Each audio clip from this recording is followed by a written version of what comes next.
Sa kuha ng CCTV sa bahay na ito sa Baras Rizal noong March 22, kita ang pagpasok ng isang lalaki na pag-alaman kalaunan na isa pala siyang kawatan. 10,000 pisong cash at mga alahas na abot sa 3,000 piso ang halaga ang natangay ng sospek. Walang tao sa bahay nang maganap ang pagnanakaw ayon sa biktima. Pagpunta ko doon sa bahay, nakita ko bukas na yung pinto. Nakita ko yung 3 kwarto na mga bukas na rin. Sinira pa yung isang kwarto. May padlock yun. Madali po nating na-identify yung suspect na yun. At nung kinaumagahan na po na noon is natsyempohan natin kung saan po tumatambay na madalas ang ating suspect sa isang computer shop na naglalaro. Sa mismong computer shop, inaresto ng mga pulis ang sospek.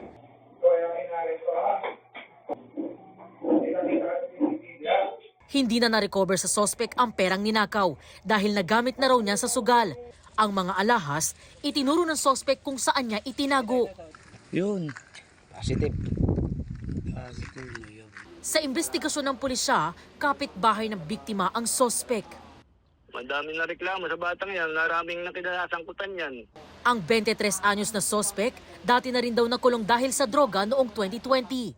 Dala lang po ng pangangailangan, ma'am. Kaya ko lang po nagawain. Sasampahan ng reklamong robbery ang sospek na nakadetain sa Baras Police Custodial Facility.